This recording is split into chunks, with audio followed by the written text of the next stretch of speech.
대단한 하루가 아니어도 괜찮습니다. 눈에 띄는 성과가 없었어도 남들보다 조금 느린 하루였어도 우리는 오늘 하루를 살아냈고 견뎌냈고 버텨냈으니까요. 우리는 하루를 잘 살았다는 기준을 너무 높게 잡고 있는 건 아닐까 하는 생각이 듭니다. 무언가를 이루어야 잘 산 것 같고 어제보다 나아져야 할 것 같고 남들보다 뒤처지면 안 될 것 같죠. 그런데 잘 살아간다는 건 매일 대단한 일을 해내는 게 아니라 힘든 감정을 안고도 다시 나를 돌보고 내 하루를 살아내는 일인지도 모르겠습니다. 오늘 소개할 책은 출간 이후 20만 부가 넘게 팔리며 감성 에세이의 스테디셀러로 자리 잡은 책인데요. SNS에서 짧은 글 한 편으로 수많은 사람의 마음을 어루만져온 홍글 작가 김수연님의 첫 책입니다. 오늘 소개할 책은 기분이 태도가 되지 말자. 안녕하세요. 티나의 독서노트입니다. 우리는 다른 사람에게는 참 따뜻한 말을 잘해주면서 정작 나 자신에게는 유난히 엄격할 때가 많은 것 같습니다. 친구가 힘들다고 하면 충분히 잘하고 있어 라고 말하면서 내가 힘들 때는 왜 이거밖에 못했지 하며 몰아붙이죠. 이 책에서는 무엇보다 내가 나를 돌보는데 시간을 써야 한다고 말합니다. 그게 가장 우선이라는 거죠. 아무것도 이런 게 없는 것처럼 느껴질 때 앞으로 더 빨리 가려고 하지 말고 조급해하지 말고 잠시 멈춰 지나온 시간을 돌아보라는 겁니다. 당장 대단한 성취가 보이지 않더라도 우리는 매일 하루를 살아냈고 견뎌냈고 버텨냈으니까요. 생각해보면 모든 하루가 대단할 수는 없잖아요. 계획했던 일을 다 하지 못한 날도 있고 아무것도 진전되지 않은 것처럼 느껴지는 날도 있으니까요. 그래도 힘든 마음을 안고 하루를 지나왔고 더 나은 내일을 바라보며 오늘 할 수 있는 일을 했다면 그것으로 충분하다는 거죠. 결국 우리가 바라는 미래도 이렇게 살아낸 오늘들이 모여서 만들어진 게 아닐까요? 그러니 가끔은 잠시 숨을 고르고 뒤를 돌아봐도 괜찮습니다. 아무도 우리를 쫓아오고 있지 않으니까요.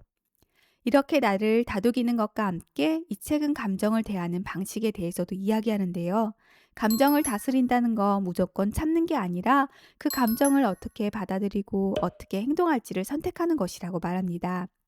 예를 들어 외로움도 무조건 나쁜 감정은 아니라는 거죠. 지독하게 외로운 순간은 어쩌면 이제 내가 나를 알아가는 시간이 되었다는 신호일 수도 있다고 합니다.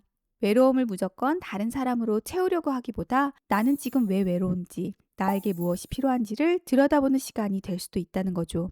그런 시간을 통해 미처 알지 못했던 나의 취미를 발견하게 되기도 합니다. 화분을 하나 키운다든지 그림을 따라 그려본다든지 요리에 재미를 붙인다든지 하는 소소한 발견들을 경험하게 될 수도 있습니다. 분노도 마찬가지인데요. 우리는 화가 나면 그 감정을 터트려야 속이 풀릴 것 같지만 막상 화를 내고 나면 오히려 마음이 더 복잡해질 때가 많잖아요. 그래서 작가도 운동으로 에너지를 발산하거나 그림을 그리고 글을 쓰는 것처럼 다른 방식으로 분노를 흘려보내는 것이 현명하다고 말합니다. 화가 나지 않는 사람이 되는 게 아니라 화가 났을 때 내가 어떻게 행동할지를 선택하는 거죠. 이런 명언이 있는데요. 화가 날 때는 행동하지 말고 기분이 좋을 때는 약속하지 마라. 좋은 기분도 나를 휘두를 수 있다는 거겠죠. 들뜬 마음에 평소라면 하지 않을 선택을 하거나 지키기 어려운 약속까지 해버리는 실수를 우리는 종종 저지르게 됩니다. 결국 중요한 건 좋은 감정이냐 나쁜 감정이냐가 아니라 순간의 감정이 내 행동까지 결정하게 두지 않는 겁니다. 저는 그게 바로 기분이 태도가 되지 않게 하는 것이라고 느꼈습니다. 결국 이 책이 강조하는 건 내 삶의 주도권을 내가 지는 것이라는 거겠죠. 우리를 흔드는 건 감정뿐만이 아니라 때로는 너무 많은 생각이 우리를 지치게 하는데요. 책에 생각은 주인이 아니라 도구라는 문장이 나옵니다. 생각이 많다는 건 깊이 있고 세심하다는 감정이 될 수도 있지만 그 생각에 너무 오래 빠져 있으면 어느 순간 내가 생각을 하는 게 아니라 생각이 나를 끌고 가게 된다는 거죠. 그래서 때로는 생각을 놓아주고 지금 눈앞에 있는 것에 집중할 필요도 있다는 겁니다. 이렇게 감정에서도 생각에서도 한 걸음 물러날 수 있게 되면 그제야 진짜 내가 원하는 것이 보이기 시작하는데요. 작가는 자기가 좋아하는 것을 당당하게 좋아하고 자신의 취향에 진심인 사람은 누군가에게 독특하게 볼 수는 있어도 결코 우스운 사람이 아니라고 말합니다. 그러니 우리도 기꺼이 괴짜가 될 준비를 하자고 하는데요. 그러기 위해서 우리는 스스로에게 물어봐야겠죠. 나는 무엇을 좋아하는지, 어떤 시간들이 지금의 나를 만들었는지, 그리고 내가 정말 원하는 것이 무엇인지, 외로운 순간에 나를 들여다보는 것도, 조급할 때 잠시 멈추는 것도, 화가 났을 때 행동을 선택하는 것도, 너무 많은 생각에 빠져나오는 것도 결국 내 삶의 주도권을 순간의 감정이나 다른 사람에게 넘기지 않는 연습인 것 같습니다. 우리에게는 앞으로도 마음대로 되지 않는 일이 많을 겁니다. 화가 나는 날도 있고, 외로운 날도 있고, 아무것도 이런 게 없는 것처럼 느껴지는 날도 있겠죠. 하지만 그런 하루가 대단하지 않다고 해서 잘못 살아낸 하루가 아닙니다. 잘 산다는 건 매일 행복하고 흔들리지 않는 사람이 되는 게 아니라, 흔들리더라도 다시 나를 돌보고 내 자리로 되돌아오는 거겠죠.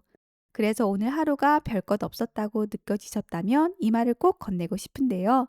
대단한 하루가 아니어도 괜찮습니다. 우리는 오늘도 살아냈고 견뎌냈고 버텨냈으니까요. 그러니 너무 조급해하지 않아도 괜찮아요. 아무도 우리를 쫓아오고 있지 않으니까요. 오늘도 각자의 하루를 살아낸 우리 모두 수고 많으셨습니다. 궁금한 책이 있다면 댓글로 남겨주세요. 감사합니다.